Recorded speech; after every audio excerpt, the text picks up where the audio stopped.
Okay, we're live. Wonderful. Good afternoon, everyone. Welcome to the second public meeting for the Corkscrew Watershed Initiative. My name is Laura Lehman. I'm a project manager with the South Florida Water Management District's Everglades and Estuaries Protection Bureau, and I'm the project manager for Corkscrew Watershed Initiative. We're really excited to give an overview again today of the project, as well as present some of the restoration projects that we've identified as part of the process. So we're really looking forward to this meeting, to your input, your feedback. But before we get officially started with the agenda, I'd like to introduce Ms. Charlotte Roman, the Big Cypress Basin Chair and SFWMD Governing Board member. She would like to give some opening remarks for today's meeting. Charlotte?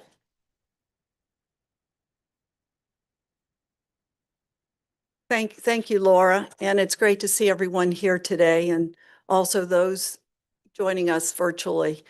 It's a great honor for me to be here today to thank you for participating in this second public meeting. I'd like to recognize a couple of folks in the audience. We have Paul Hayden and Zoraida from Senator Pasadomo's office.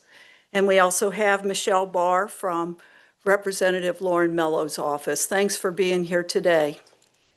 Public participation in this process is extremely important, and I'm going to look forward to hearing your comments as we identify and evaluate ways to restore our local natural resources.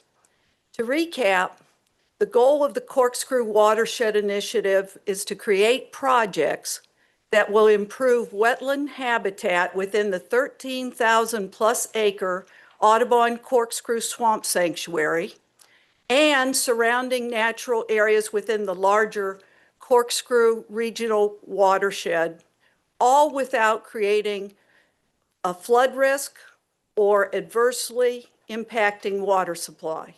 Not an easy task, but one that the project team has been really doing a tremendous job with as we've started this process. This effort is a high priority for the Big Cypress Basin, as we have been working with the sanctuary to restore over 600 acres of habitat to remove invasive willow. We've also provided $1.6 million for modeling work. And in partnership with USGS, the basin also put in several new water monitoring wells. So today we're holding the second public meeting to hear from the community on several projects. Yes, we're at the point where we've identified projects by the project team to restore this vital wetland habitat of national and international importance. And as we go through the process, your comments are going to be very helpful today to share whether or not any of these projects should go on to further modeling as we evaluate each one. So it's a great day to see something that began, well, we were here for the first public meeting a little over a year ago. And here we are for the second public meeting with projects that we actually can talk about and analyze and evaluate or see which one should step forward to those stages and see if we can't get some of them done. So thank you so much for your participation. Thank you to the project team for all the great work. And Laura, back to you.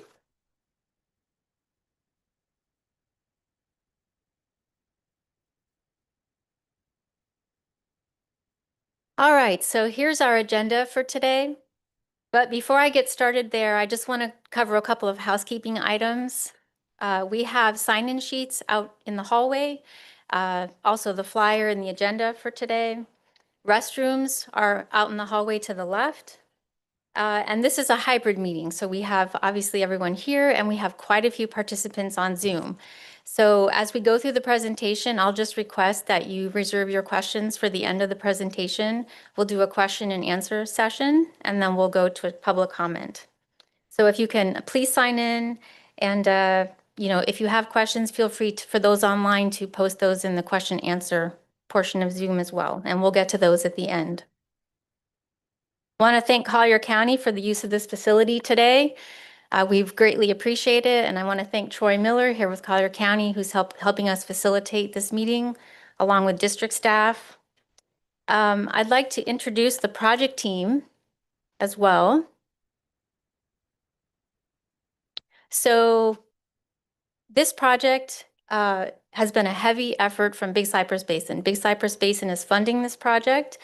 They're working closely with us on the technical working group. And we have a great consultant team, JTech, who is working on us with this project. I'd like to acknowledge Georgia Vince, who couldn't make it in person today, but she's the JTech project manager working on this. She's joining us virtually via Zoom. And my co-presenters today are Marcy Frick with JTech, Assistant Project Manager, and Steve Blair, an engineer who's taking the lead on our proposed restoration projects. So thank you for being here. As I mentioned, and as Ms. Roman mentioned, this project is a high priority project for the Big Cypress Basin. It's part of our strategic plan and a collaborative effort between our technical working group, the district team, and the public. So we really appreciate your attendance today. And like Ms. Roman mentioned, we're really looking forward to your input on the project. These partnerships that we've developed, are going to be the key to our success. So I'm just going to briefly go over the background and overview of the project. Many of you are familiar with this project, but some of you may be new to it. And as Ms. Roman mentioned, the goal of this project is to restore hydrology, improve hydrology within the Corkscrew Regional Ecosystem Watershed. This graphic, many of you are familiar with, but if you haven't seen it, this is a graphic of CREW, or Corkscrew Regional Ecosystem Watershed, which we're generally referring to throughout the project as the Corkscrew System or the Corkscrew Watershed. There's 5 main units listed there, from Corkscrew Marsh in the northeast to Flint Pen Strand in the west, Corkscrew Swamp Sanctuary in the heart of this system, and Bird Rookery Swamp to the south, and Camp Keys Strand to the east. This area spans approximately 60 to 70,000 acres in southern Lee and northern Collier County. It's the largest intact watershed that we have here in Southwest Florida, and it's a precious resource. Obviously, this area provides many important benefits to the region, including preservation of natural communities, wildlife habitat, natural flood protection, water quality improvement, groundwater recharge, and public recreation. So a lot of important benefits to this system, which is in stress, which is at risk. So that's why we're here today. This project was initiated because of the hydrologic impacts that we have seen in this system over the roughly last 20 years or so. And thanks to Audubon for bringing this to the public's attention, to the Water Management District's attention, and their long-term monitoring that spans over 60 years, almost 65, 70 years now, actually, that they've been able to document water levels throughout the sanctuary. So Audubon has raised the alarm bells, for many years that what they've been seeing out at the Corkscrew Swamp Sanctuary, which again is at the heart of this system, is shortened hydro periods and also reduced water levels during the dry season. So, and this affects wildlife communities, aquatic habitat, food chains, things like that. So just real briefly, this graphic that you see on the right-hand side is from a paper published in 2019 by Sean Clem and Mike Duver, which documented these changes that are seen at the sanctuary. It was published in Wetland Science and Practice, and it's entitled Hydrologic Changes Over 60 Years in an Old Growth Bald Cypress Swamp in a Rapidly Developing Landscape. And that sums it up very well. So I won't go into a lot of detail, but basically this graph is showing median daily water levels at Corkscrew Swamp Sanctuary's B gauge, which is close to the boardwalk. And it's showing median, daily water levels throughout the decades. So you've got 6 decades represented there. And while the general range of water levels in the wet season is fairly consistent, and also the peak of the wet season here, which is around September 20th, that's what this vertical line is. So that has stayed fairly consistent throughout the decades. But as you can see from this graph, the decade 2000s and 2010s, which are represented by the orange and red lines, you can see that at the beginning of the dry season, the water levels just drop precipitously and much faster than in the preceding 4 decades. So this paper and this research was crucial, to help us understand what impacts we're actually seeing in the system. And so also on this slide, Audubon documented reduced hydro periods. So we've seen reduced hydro periods in the marshes, cypress, and ponds within the sanctuary. So roughly 2 months, and even in the marshes higher than that, 2.5 months. So this can obviously have cascading negative effects on the ecosystem and wildlife. Audubon has seen a drastic reduction in nesting pairs of wood storks in the sanctuary, which the sanctuary historically held the largest wood stork population in the United States. The reduced hydro periods and reduced dry season water levels, as I mentioned, affects fish populations, food availability for wading birds, and also affects alligator movement, for example, in the system, which can increase predation on wading bird nests. So there's a whole series of cascading effects that we see with reduced hydro periods and water levels.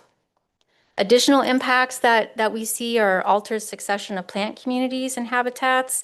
So a lot of times the marshes will become overgrown with shrubs and trees, such as Carolina willow, for example. Understory microclimate can be modified. There's an increased risk of catastrophic fire.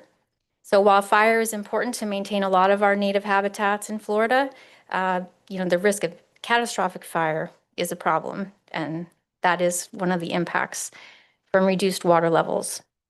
There's reduced freshwater storage, reduced hydro periods, and also it alters the timing of water flows to the estuaries. So these are all things that we're seeing in the watershed and why the Corkscrew Watershed Initiative was started.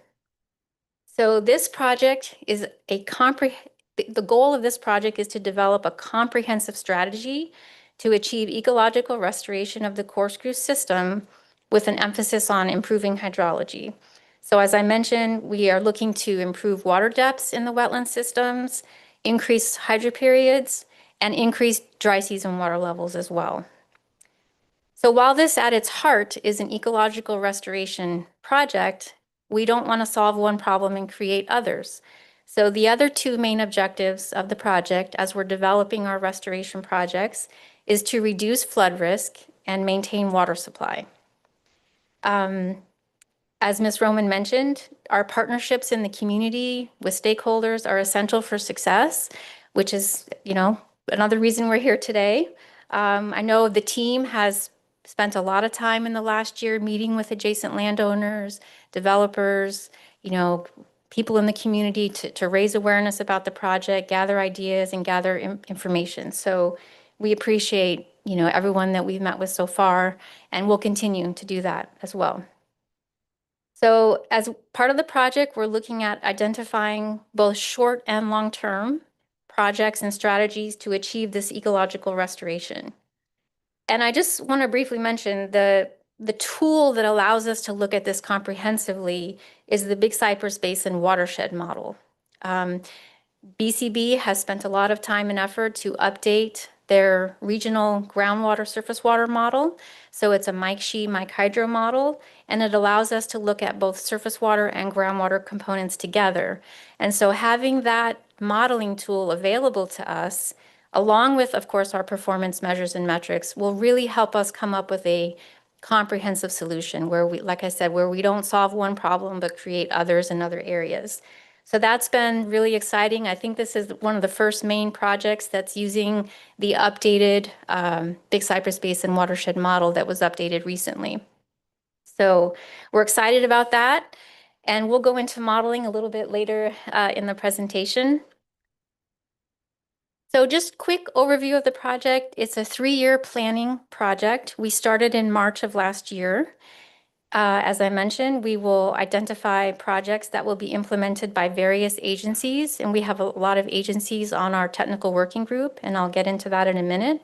So And this project really does build upon all the previous work and partnerships that have happened in the region. There's been a lot of great studies in the past, watershed initiatives in the past, flooding studies, environmental studies. So we're building on all of that prior work with this project. The Big Cypress Basin has played a key role. They have provided funding to Audubon to do willow removal at the sanctuary, and also funded some previous modeling work that Audubon has done, which we have looked at and are incorporating into the study. So Big Cypress Basin has played a huge role in this, and spearheaded this effort. We also identified projects as part of our working group that we could implement more quickly as this planning process continues, and I'll get into that briefly in a minute. And essentially, this project will be complete in 2027. So at that point, we'll have a final report with our final recommended alternatives. We will then work towards obtaining funding and then proceed to, design, permitting, and construction for the recommended alternatives that meet our objectives.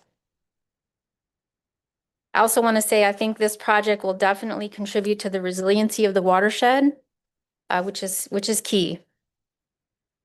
This is just a quick graphic of our project area. They're outlined in yellow. So it encompasses southern Lee County, northern Collier County, and southwestern Hendry County. And you can see the different hydrologic units and crew listed there. So we have some major water bodies in our project area. We have the Imperial River and Estero River, halfway in Spring Creek, Corkscrew Swamp Sanctuary. And then in terms of watersheds, this has a confluence of multiple watersheds. So we have the Estero Bay watershed, the Cocohatchee Canal River Basin watershed, and Golden Gate and Naples Bay watershed. So this is obviously a very important area where we have multiple major water bodies and the confluence of multiple drainage basins. So we wouldn't be successful without our technical working group, and I want to thank those who are here today from our technical working group. This group meets quarterly, and this group obviously provides technical input, expertise on the project. These entities have a lot of expertise and responsibility for management in the Crew watershed. They serve as our liaison between the project and their constituents that they serve and the public. And also, these entities have the ability to fund, implement, operate, and maintain projects within the watershed. So on our technical working group, we have Corkscrew Swamp Sanctuary, the Crew Land and Water Trust, Collier County and Lee County, Village of Estero, City of Bonita Springs, and of course the district. So this is just a brief summary of our scope of work and where we're at in the process. Within the last year, we've developed our work plan, refined project goals. We have developed our performance measures and metrics, identified early implementation projects. So those are all tasks that we've completed, and refined also the Big Cypress Basin model. There was some refinement, which Marcy will get into a little bit. The model boundary for the Big Cypress Basin watershed model is huge. It's over 1,000 square miles. So as part of this process, we refined that model specifically for our project area. So that was completed as well earlier this year. Right now, we're essentially coming to you today with our proposed restoration project. So that's been a big effort, over the last several months. And we're very close to finishing the existing conditions model simulation. So that's almost complete.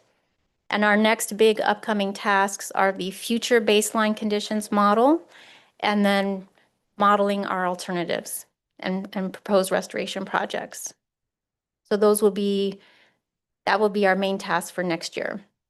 So this is just a big graphic, just kind of breaking it down by calendar year, what our main tasks are by calendar year. So for the rest of this year, we're focusing on the existing conditions model, the future baseline conditions model, and then these restoration projects that we're going to talk to you about today, getting input on those and further refining those. This graphic just kind of shows how we're structured. On the right-hand side, as I mentioned, there has been a lot of work in the area already in this watershed. to look at flooding impacts. How can we alleviate that? How can we improve water quality? How can we improve natural system function? So we took a look at all of that. That's part of our data collection that we did. And also recent successful implementation. We have the Southern Crew restoration in Flint Pen Strand that was very successful. Picayune Strand restoration is just finishing up this year. So we're looking at all that prior work that has been done and incorporating best practices and lessons that we've learned. And then with our technical working group and the district team, along with the public, we want your input today. We have come up with some potential restoration projects.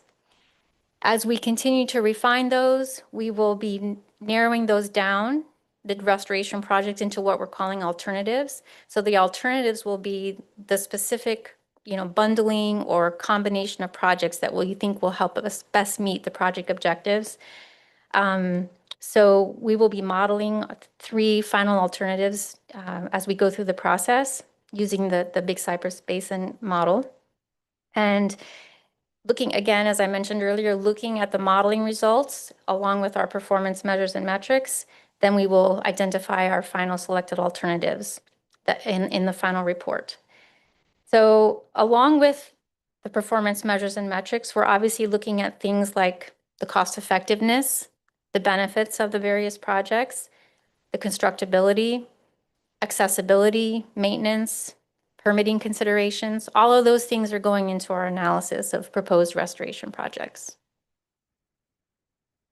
So just briefly, the team put a lot of effort into trying to identify what could we implement in the watershed now, while, as I mentioned, as CWI the planning process continues, what can we do now to help the watershed and to help, the hydro periods? We have filled in some land management gaps. The first item here, there was a property that was owned by the state on the southern end of the sanctuary that nobody was managing due to an expired lease with DEP. So we were able to get that into the Water Management District's land management plan. So that was a land management gap that we were able to fill. Lee County has their Kuiker Preserve project, which is a huge flood control and environmental restoration project that they are embarking upon. They have the funding. They're moving to design, and those contracts will be awarded very shortly. So we're going to be coordinating very closely with Lee County on that project, as that's a separate project, but parallel effort, and obviously affects the hydrology and water flow in the watershed as well. We've been working closely with Conservation Collier, in particular with Red Maple Swamp Preserve, since that's on the south end of Bird Rookery Swamp. And we're working with them on land acquisition and what potential opportunities we have in that preserve for restoration and hydrologic improvement.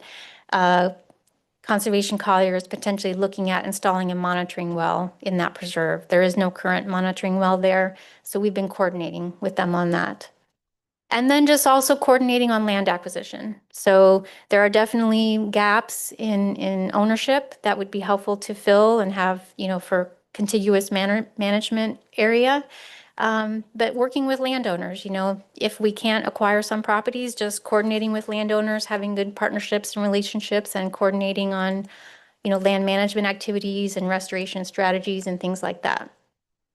So I really want to commend the team. The team has done a great job, put a lot of effort and time in to meet with adjacent landowners and developers to reach out and see where we can create synergies and help each other meet our goals. We have had many meetings, as I mentioned earlier, and we will continue to do so to raise awareness about this project. And also to see where we can fill in access to the natural areas for land management purposes as well. There are areas where there's gaps that would be nice to have, better access to manage the natural lands. So as we're meeting with, property owners and adjacent landowners and developers, we're trying to keep that in mind too. Where can we work together to find better access for land management?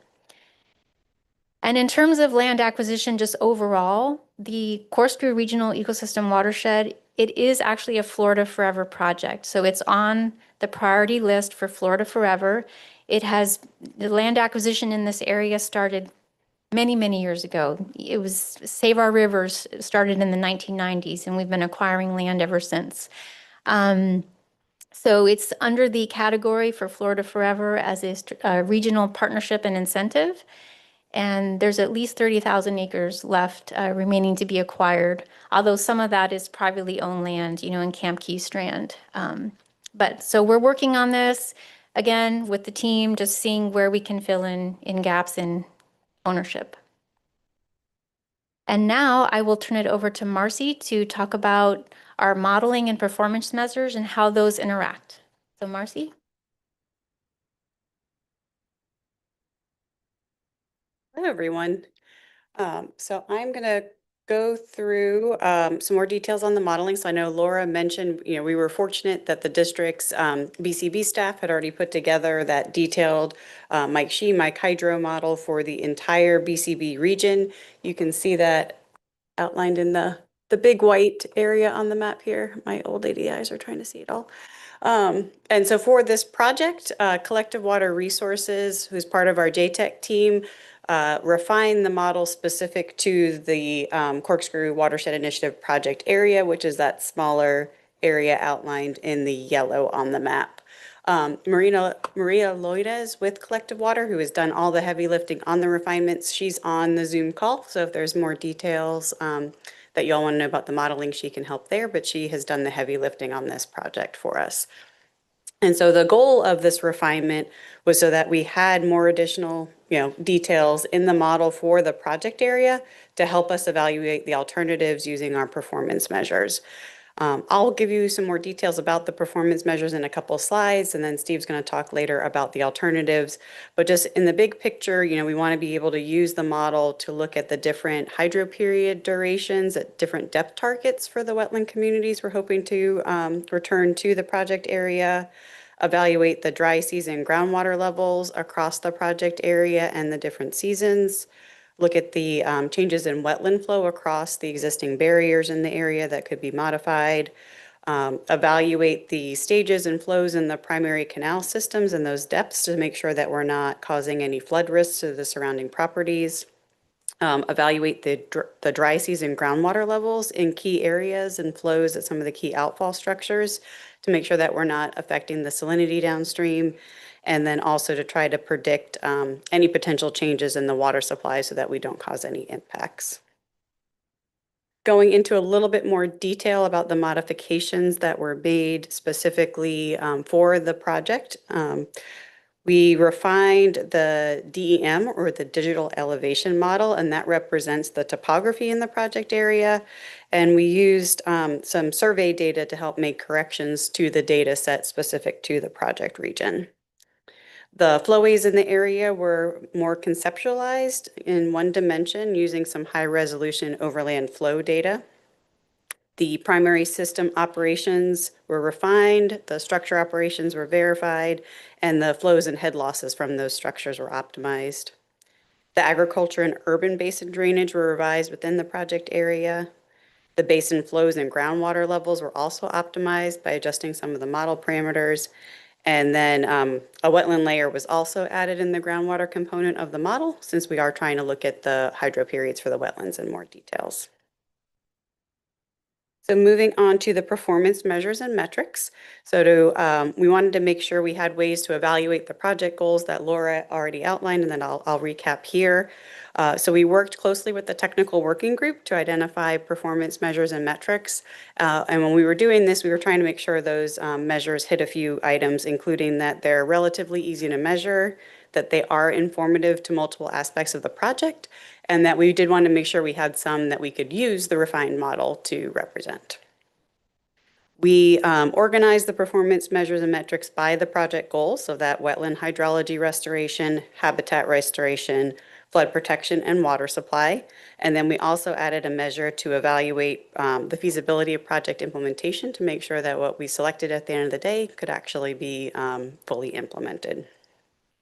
So going through the performance measures, starting with the first one to restore wetland hydrology, there are several performance measures that we'll be evaluating, including creating more natural sheet flow patterns by removing some of the man-made features in the area, modifying water depths to more closely match historical depths, establishing hydro periods that are more similar to historical conditions in the area, improving the water recession rates for wetland communities, and then evaluating potential impacts to salinity. So specific for this measure, a lot of these can be evaluated using the refined project model. So for instance, sheet flow can be evaluated across barriers such as Washout Road and Bird Rookery Trail. If you're not familiar where those are located, Steve has some really great maps that he'll be showing shortly. So we can use the model to see how that flow is going to change across those features in the model as we make modifications with the projects. We also want to look at how plant communities affect how different hydro periods that affect the plant communities are going to change. So we're going to look at the average daily wet season water depth, and that's from July 1st to September 30. We're going to look at the minimum dry season water depth from November 1st to May 31st, and then also the mean annual hydro period from June 1st to May 31st. For saltwater intrusion, this will likely have to be monitored as the projects are put in the ground, but we might be able to use the model to look at the dry season groundwater levels at the structures to make some initial screening information. Moving on to habitat restoration, the measures that we're looking at to help improve and restore habitat include removing invasive exotic vegetation and replanting with native species to get a more desirable vegetation mix in the project area. Restoring habitat in key locations for wildlife, especially for those key threatened and endangered species, and then also improving habitat connectivity for wildlife use. The benefits for the habitat restoration are going to be tied back to those hydrologic changes for the first goal. So we'll be able to see some of that with the model results, but the actual changes in habitat will be monitored through project implementation. For flood protection, we want to make sure that the project elements will not negatively affect the flood protection level of services for the nearby developments. And so we can use the model to look at flood depths and duration, canal maximum stage profiles, and key canals like Keel Canal, Corkscrew, Cocohatchee, and Golden Gate. And also look at the flow and stage hydrographs for the structures in Corkscrew Canal and Cocohatchee basins.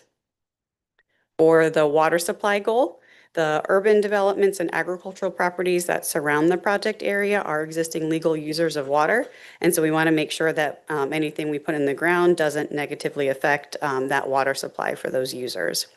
I do want to point out that some of the components that Steve's going to present do store water. So that should actually help the aquifer recharge and maybe improve water supplies. But to help evaluate this in the model, we can use the tool to look at like total pumping changes or groundwater level changes, compare the water levels between the wet season and the dry season, upgradient of the major public supply wells in both Lee and Collier counties, and then also do some groundwater transects to look at fluxes between the wet and dry season, again, near those well fields. And then for the implementation category, we want to make sure, like I mentioned earlier, that these are actual feasible projects. So we're going to look at cost effectiveness, operation and maintenance costs, available grant funding that maybe could expedite some of the project implementation, the timeline, whether these are projects that could be done in the shorter term or the longer term, the ease of implementation, and stakeholder support. So many of these items are going to be evaluated through a project matrix that we're going to be developing with the technical working group. There's actually a meeting next week to do that. But the stakeholder support item is being evaluated through meetings such as this one today and the comments we receive. So for all of these performance measures, they'll be scored as a 1, 2, or 3. The higher the score, the better that project is doing in meeting the goal.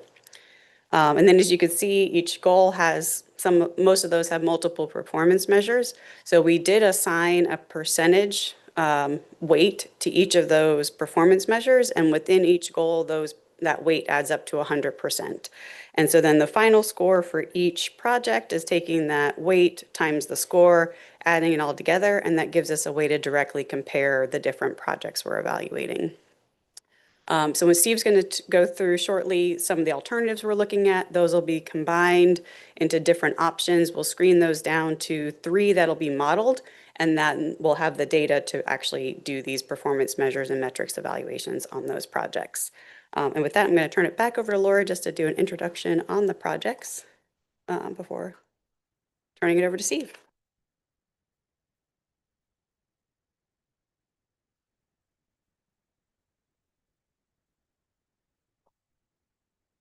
Great, thank you, Marcy. So I'll just mention briefly here that, as I discussed earlier, we've identified some potential restoration projects that we're going to go over today. So per our scope of work, the goal was to have a manageable list of projects that we could identify and then further refine so that we can narrow down the final alternatives that will help us meet our objectives.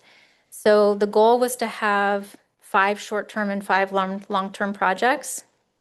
And then, so today we're really just focusing on the projects themselves.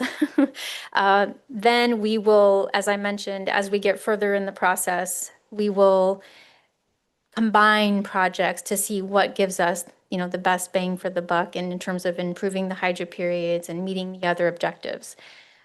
So the goal today is really just to get feedback and present to you what the team has identified so far in terms of restoration projects. So the alternatives will be identified more than likely next year, the combination of projects that we've come up with. Of course, as I mentioned earlier, we've used existing studies in the region, knowledge of restoration strategies that have worked, best practices, all those things we're incorporating into our analysis.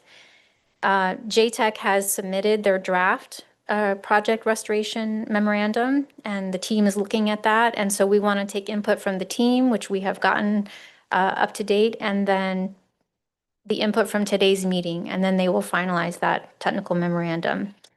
Once we have that memo finalized, we will post that to our website. So I'll show it on a slide later in the presentation, but every time we have a major deliverable or report that has been produced for the project, we are posting that to the public website so that you guys can take a look and look at that information. So with that, I'll pass it over to Steve, and he'll go into detail about the projects. Thanks, Steve. So, yeah, thanks, Laura. So I'll be running through some of the projects that we've developed and just to kind of review where things are at. Again, we had some brainstorming with the TWG. We came up with a bunch of concepts, but we really haven't evaluated those projects to determine what benefits and what potential impacts there could be from those projects. And we're certainly looking forward to getting into the modeling where we could do some of that. Now, just as a matter of background, from a hydrological point of view, the system's actually quite complex. You have different habitats, each with its own different hydrologic requirements, and actually quite sensitive to changes in that hydrology. Historically, the system used to be connected to a vast marsh system up to the north, and water used to generally flow from north to south through the area. If you could picture a big marsh system, well, that holds water longer and it releases it more slowly. Since that area now has been ditched and flood protection has been put in place, a lot less water is now making it to Corkscrew. And that water that does reach there tends to be more flashy. Yes. Oh, see, I'm perfectly loud for myself. So, okay. How's this? Is this better? Okay. So the first thing we did was we talked to the TWG and we said, okay, where are your issues? Where are your problem areas? What are the conditions within the system? And first we talked about areas that are too wet, actually. And these areas include up in Corkscrew Marsh, as well as the north west corner of the sanctuary. We also spoke with the Airport Mitigation Park, and they said that their conditions are too wet in the wet season, but way too dry during the dry season. We talked about areas that are too dry. We have a good portion of the sanctuary extending down into the rookery that is too dry, as well as the northern part of Flint Penn Strand. Now, taking a look at this and just taking a step back and saying, okay, what's going on here? Certainly I think there's some projects that could be done to achieve a better balance of where the water is. We have too wet up north which actually flows by gravity down to the south. So maybe through some additional management, some structures put in place, we could achieve a better balance. So when you talk about how water moves through the system, it's easiest to describe it in terms of two major flowways. There's a western flowway that originates up in the airport mitigation park, primarily rainfall driven, which flows down under Corkscrew Road into Flint Penn Strand. From there, depending on the time of year, the stages, the water will either continue south into Kiel Canal and discharge or move west over to the I-75 corridor. The eastern flowway originates up in Corkscrew Marsh. This may be joined with some water from around Lake Trafford, depending on stages and time of year. Again, this water will move down into the Corkscrew Swamp Sanctuary and continue down into Bird Rookery, either discharging in the vicinity of Shady Hollow Boulevard, or again, depending on time of year and stages, may move further to the west to discharge along Immokalee Road. Now, comparing the flow patterns with the areas that are too wet or too dry, clearly there appears to be some impediments to the flow. And again, we're going to be looking at ways to better manage that. So what are we trying to improve? Well, we want to improve the hydro periods to promote the kind of habitats that we want to promote. And we can do this by, first of all, again, trying to redistribute the water from the north area where it's too wet to the areas that are too dry. But once it's down there, we also want to look at trying to keep that water there as long as possible through the creation of some shallow storage. So we have some projects that try to do that. And then down at the bottom, we believe that the system is overly drained. And what I mean by that, there's like low spots and berms, open connections to ditches. Perhaps there's some projects that we could do there to better manage that discharge and try to keep that water in the system as long as possible. Now, at its heart, this project is not a flood control project, but through the controls that we'll be implementing, perhaps we could achieve some reduced flood risk, and we certainly want to look at that. Same goes for maintaining water supply. We are not actively out, this is not a water supply project, but again, if we are looking at it and there's a project that could provide some water supply benefit, then that's just great. So this all sounds easy, but actually it's kind of difficult. And probably the biggest problem is avoiding off-site impacts. Now, several of these areas that I pointed out as being too dry, there are adjacent privately held properties at just a slightly higher elevation that we can't impact. We can raise water within the areas that are too dry, but we can't raise it too much such that it would flood over into their property. So achieving that balance is probably the hardest challenge to get over. As I mentioned before, there's seasonality in the issues. Some areas are too dry, but only during the dry season. So the projects may have to include some element of seasonal management. Now, we could do this with gate structures. However, that's at a cost of additional operation and maintenance. We're really trying to keep these structures as simple as possible and not require a whole lot of maintenance. Land acquisition, Laura was talking about, it's always a challenge. Certainly, the more of these low-lying properties that I mentioned that are limiting what we could do, that we could acquire, the more flexibility that we have in raising stages and achieving our objectives. Finally, I just want to mention that at the end of the day, we need to make sure that our project achieves a balance. Now, we could go in and move all that water in the too wet area down to the south, but we can't. We got to remember that those habitats to the north have now adjusted to that wetter condition. We will let all that water come out, well, then we might be damaging those systems. So we need to make sure that at the end of the day, we do more good than harm. So before I get into our project, I want to just touch on some related projects. Many of you are probably aware of the Kuiker Preserve project being done by Lee County. Great project, 16 miles of berm being implemented in 3 phases to provide flood protection along with hydrologic restoration and groundwater enhancement. This will have a big impact, at least on the western portion of our system. In speaking with Lee County, phases 1 and 2 are currently in design. Phase 3 at this time is not moving forward. And a lot of that has to do with some of these land acquisitions. There are privately held lands just north of the phase 3, the blue line that you see up there, that they're looking to acquire before that portion moves forward. The other thing that's happening in the watershed is that it's actually changing quite a bit. This slide, this figure, I don't know if you could see them. It's kind of small, but the areas outlined in red are existing permits for development projects that are either in progress or recently completed. And you could see the majority of the area to the north is changing.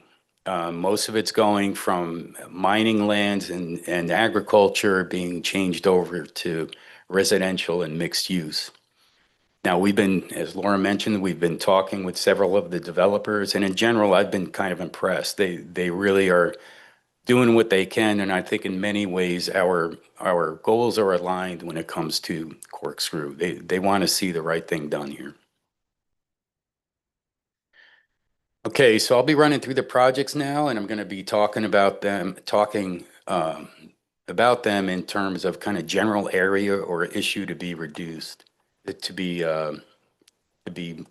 mitigated. To begin with, I'll talk about that connection that I referred to earlier, moving the water from the too wet area to the northeast down into the sanctuary. Then I'll talk about some projects involving trying to slow that water down as it moves through the sanctuary into bird rookery, trying to create some shallow storage. And I'll be talking about trying to reduce some of that over drainage that I was referring to earlier in the vicinity of Shady Hollow Boulevard. We have some projects over in the west. These are really intended to complement the Kuiker Preserve project. Again, trying to move more water in from the area that's too wet up by the Airport Mitigation Park. The Kuiker Preserve project should create a lot of storage. Perhaps we could move some of that water when it's too wet up there, place it into storage to extend the hydro period. And again, in a situation similar to what's going on over at Shady Hollow Boulevard, we have some open connections to the Kiel Canal that just freely drain the system. And maybe we could have some projects that do a better job at trying to control that. So when you think about water moving through the system, it really happens in 2 components. There's a surface water component. This is subject to precipitation. It tends to be flashy. It'll rain, the water runs off, and then it's over. Then there's a groundwater component. This is more slow and steady.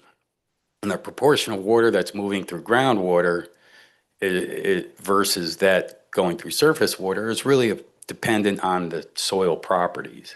Now, in much of the country, it's really kind of insignificant groundwater flow in a system like this. Here in South Florida, we have fairly conductive, shallow groundwater.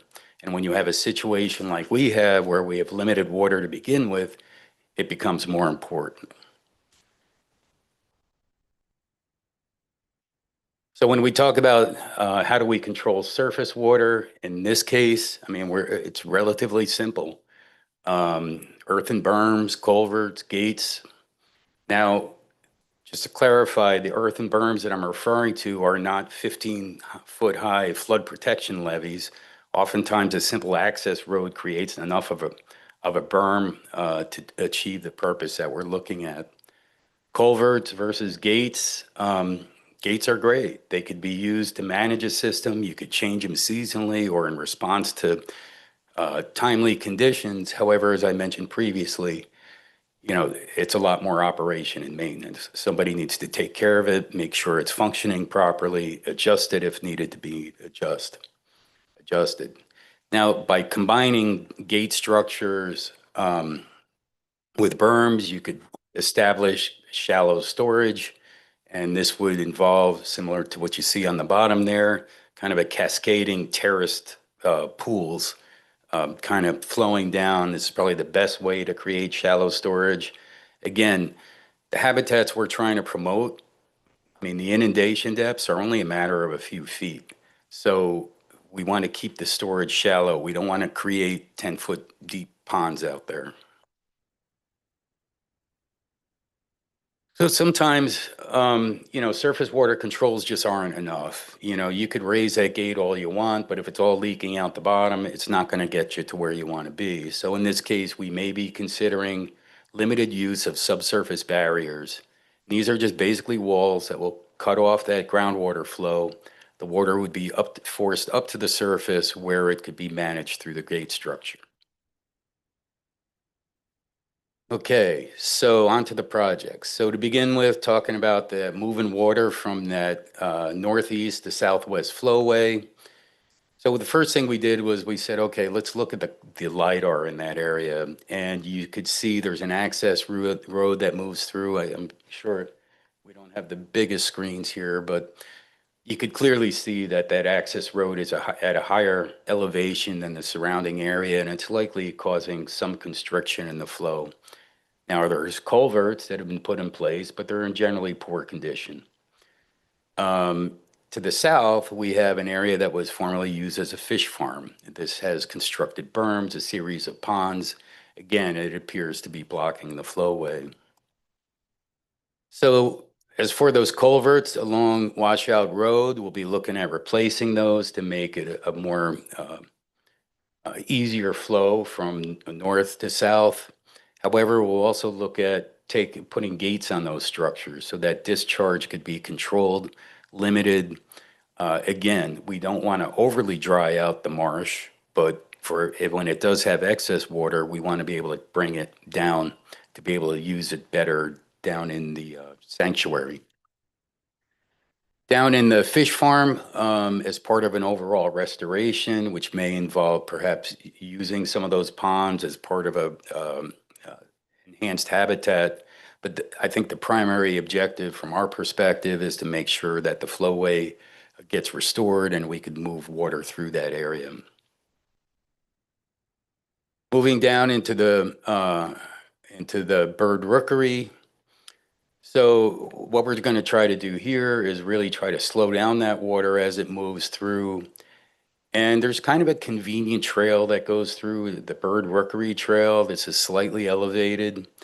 There's a number of culverts along that trail that have recently been replaced by South Florida Water Management District. And we're going to look at, well, can we put gates on those structures to create kind of that shallow storage scenario that I showed before with the cascading ponds that kind of flow down. And again, the whole intent is to keep as much water up in the system, higher in the system as long as possible, so it can be released over time during the dry season. Down in the vicinity of Shady Hollow Boulevard, you really can't see it in the LiDAR, but if you look real close at the LiDAR, you'll see there's low spots in the berm on the north side of Shady Hollow Boulevard. To the north of Court 2, there's a fairly low area that is an open connection right into Court 2 that just freely drains out the system. Water is kind of collected in this low area and just freely discharges. So we have a couple of projects to try to better control this discharge.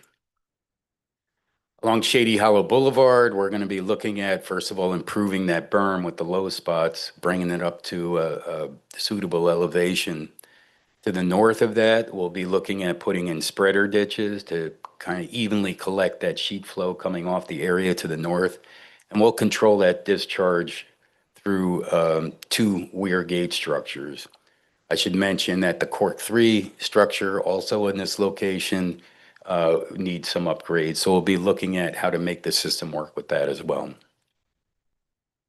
Over in that low area north of Cork 2, and when you blow up the LiDAR, you can really see. So that the blue is deeper, right? So this low spot kind of collects the water from the vicinity, and it's just a straight up open discharge into Cork 2.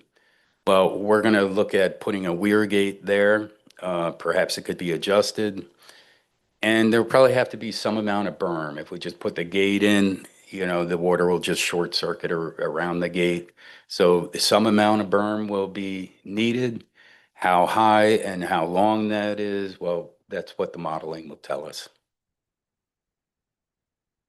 So in the vicinity of Shady Hollow Boulevard, there's a couple of good sites, candidate sites for restoration, both of which look like they were previously used for agriculture. To the north of Shady Hollow Boulevard, there is an area where it looks like there was some berming that happened, some ditching.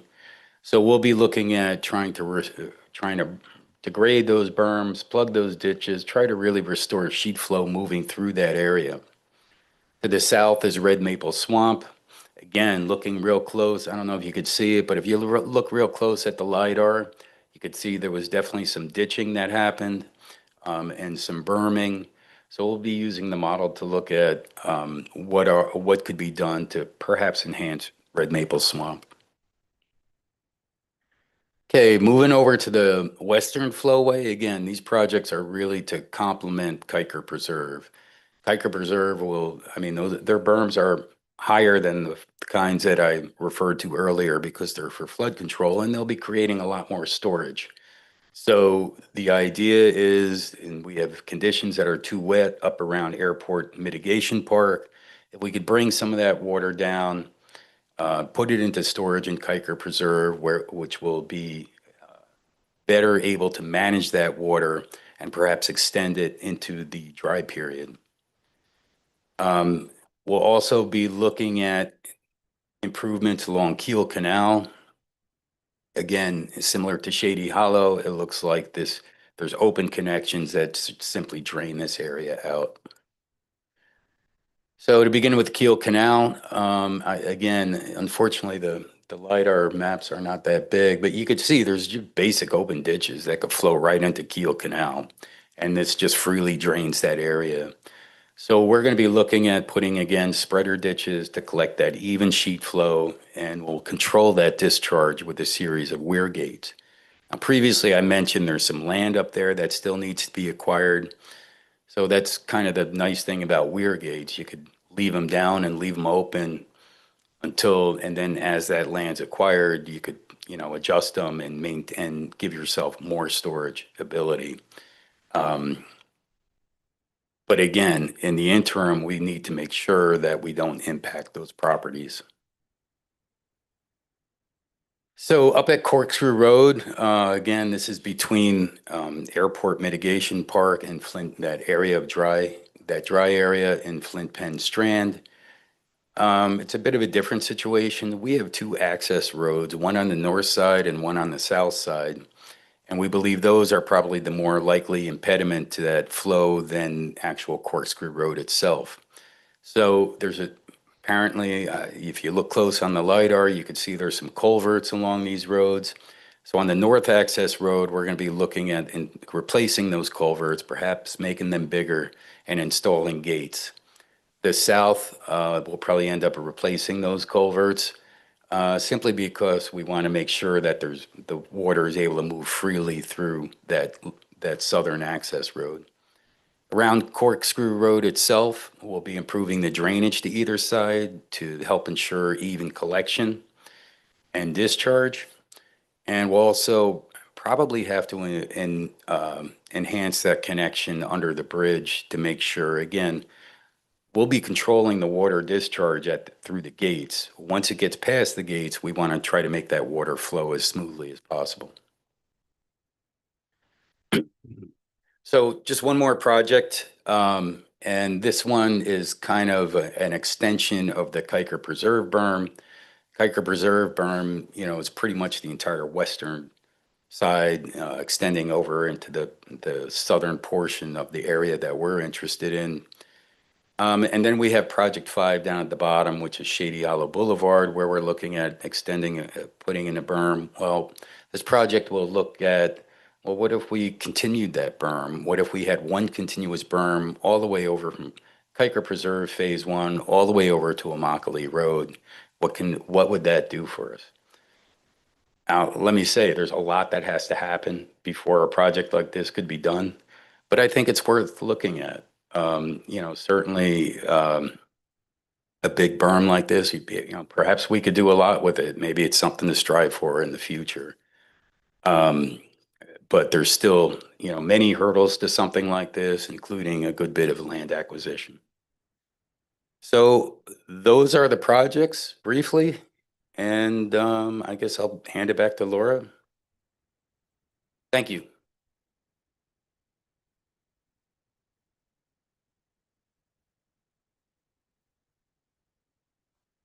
All right, thank you, Steve. I'll just briefly go over next steps and then we'll get into the Q&A and comment portion of the meeting. So as I mentioned, we're almost done with the Corkscrew Watershed Initiative existing conditions model simulation. So that is one of our imminent next steps. And we hope to have that report on the website, hopefully in the next month and a half or so. Obviously, we threw a lot of information at you today. And with our technical working group, we'll be further refining and evaluating these potential restoration projects.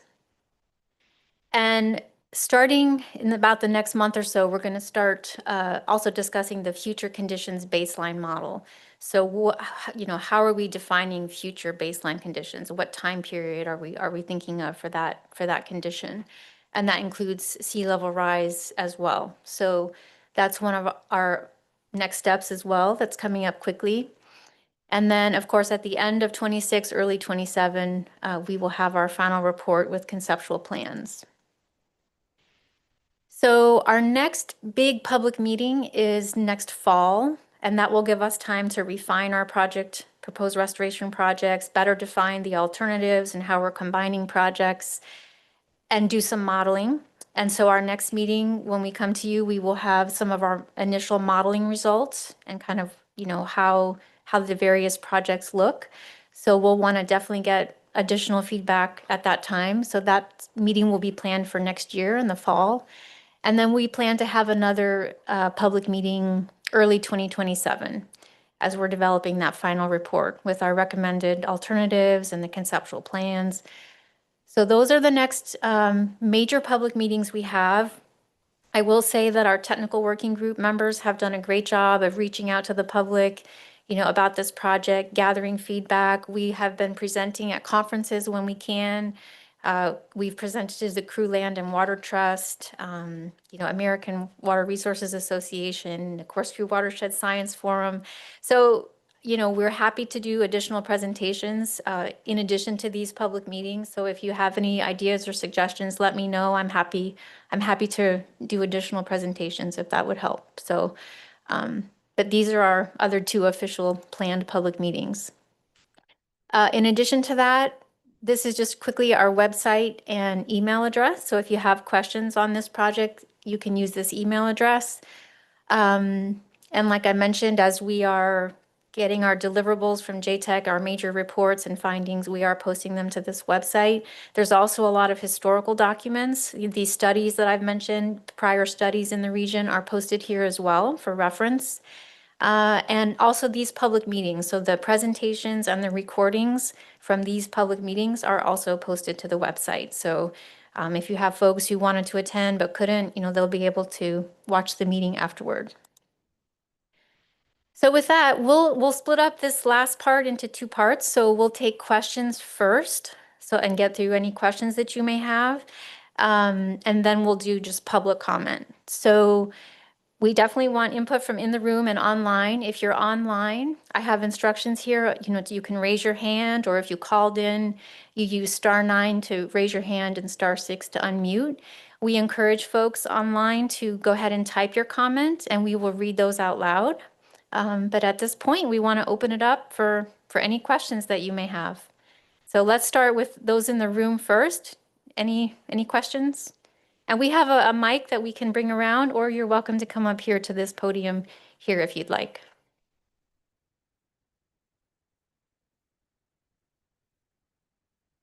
So anyone have any questions in the room? No? Okay. How about online? Do we have any questions online?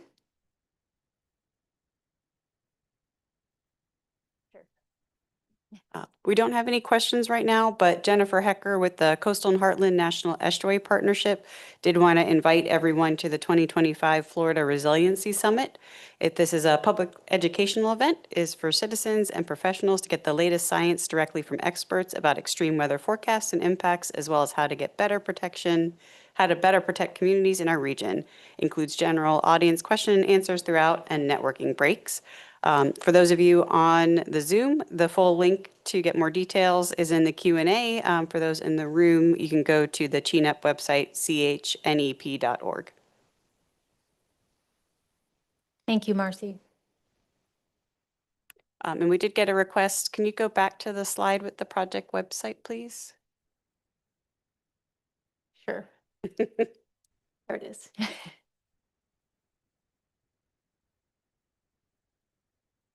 Okay, so no other questions online? Okay, how about public comment? Would anyone like to give public comments on the project? Keith? Good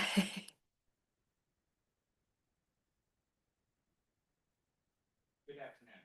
My name is Keith Lockman. I have the honor of being the director of Corkscrew Sanctuary. And I just want to thank all the project team for this project. Audubon is thrilled to have 60 years of science being utilized in this restoration project. And the future is really exciting. I think we engineered our way into the situation. We can engineer our way out of the situation. Especially thanks to our partners at Lee County, Collier County, Estero, and Bonita Springs. And of course, Audubon as well. I do want to take a moment. Keith, can I interrupt real fast? I don't think your microphone is on. We're hearing from the folks online. They can't hear you. It is on. Okay. I'm not sure why they're not hearing him Oh, online. that sounds better. Thank you. Sorry. Hi, my name is Keith Lockman. I'm the director of Corkscrew Sanctuary. I just want to thank everybody in the room for this project. I just want to say it's been great to see Audubon science being utilized. We've been doing it for over 60 years and leading the way on this project, and it's just thrilling to see that come to fruition. Especially our partners with Lee County, Collier County, Estero, and Bonita Springs, and especially the water management district. I want to give a huge shout out to absolute lion of a person, Charlotte Roman, who's been a lion for Western Everglades project. She's the chair of the Big Cypress Basin. She's also on the governing board, and because of her, I think this project is truly going to happen. And it's very exciting for me and for all of us because Corkscrew Swamp has the largest stand of old growth cypress forest left on the planet. Our biggest trees are over 500 years old, so it is truly a natural gem not only for the area but for the world. And the investment that this project is making in Corkscrew and this watershed is remarkable. We get over 80,000 visitors a year visiting Corkscrew Swamp Sanctuary Board. There's also a ton of other public lands in the area, so it's not just about Corkscrew, it's about Bird Rookery Swamp, it's about Peru, Flint Penn Strand, and not only wetlands, but the ability to have animals like Florida panthers be able to exist on a healthy landscape that's restored. So very excited about that. I also want to take my Corkscrew hat off for a second and put on my citizen hat. I think it's really important for me to say that I live in both Gate Estates. And so for me, the risk of catastrophic wildfire is very serious. Like if you've ever been under evacuation for a wildfire, and also I live in Aquifer. So the public benefit of this project that is going to the citizens of Collier County and Lee County is absolutely immense. And I can't thank everybody enough for the work that you're doing, you know, not only for these natural systems, but it's going to benefit the citizens of South Shore. So thank you. Thank you, Keith.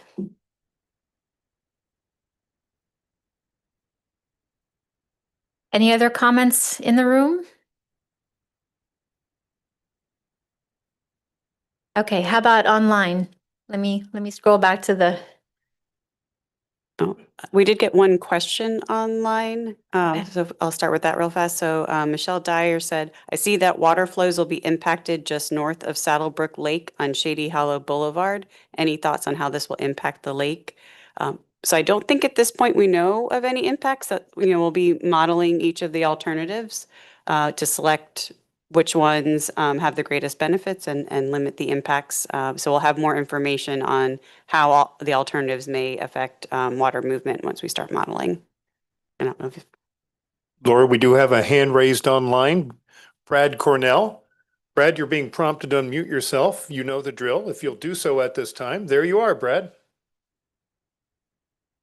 Hi, thanks a lot, Troy and Laura. Thanks for the opportunity to comment. This is Brad Cornell, and I'm here on behalf of Audubon, Florida, and Audubon Western Everglades. I just want to say, we're, as Keith had said, we're very supportive and appreciative of the Big Cypress Basin and the South Florida Water Management District's long-term collaboration and commitment to the Corkscrew Swamp Sanctuary and to the Crew watershed as a whole. We're particularly supportive and appreciative of this 3-year effort to respond to the grave threats to the integrity of one of this region's most critical water resources and habitats in the sanctuary and in the Crew system. In the review and comments of the preliminary alternatives and projects that you all have explained today, that Steve went through in some specificity, I want to defer to the technical leads at Corkscrew Swamp Sanctuary and Water Science Associates and the district and the Big Cypress Basin, basically the technical working group. But I do want to note one thing that Steve brought up, and just to flag this, and that's the critical question of groundwater drainage impacts that follow likely permeable shell layers underground at the bottom of the system. And this is a real strategic challenge for restoration and holding our water if we're trying to address over drainage. So this points to modeling and strategizing on how to stem this over drainage as flood protection infrastructure intersects those underground pipelines. And finally, I have two primary final comments. And the first is early implementation and no regrets kind of projects that Laura had gone through earlier today are definitely needed for expedition. We want to see as much progress as we can make that we don't have to model, that we just know are going to work.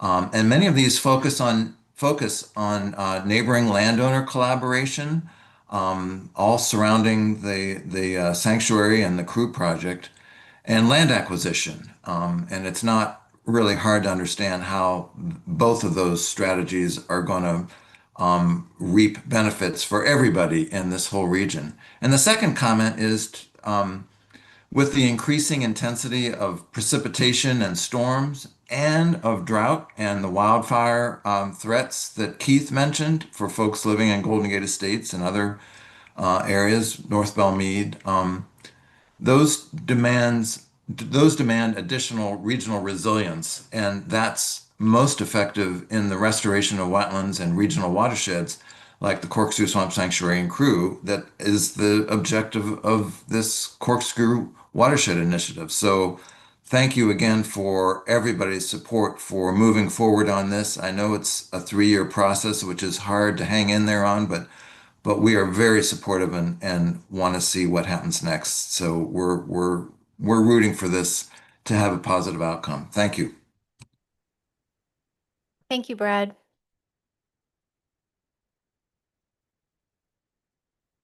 Any other? Oh,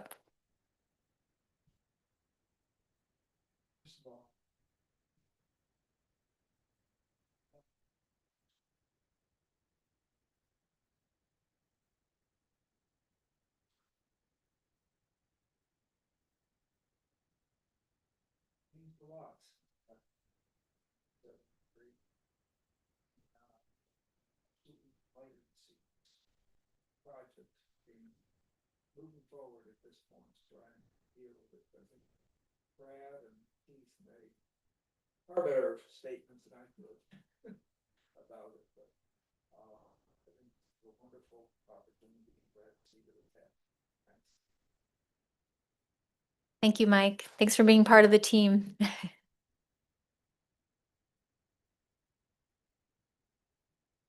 Okay, any other comments online? No. All right, well, I guess that concludes the meeting. Thank you everyone so much for your time, for being here today. And of course, any feedback, please just keep in touch with us and let me know. Thank you again.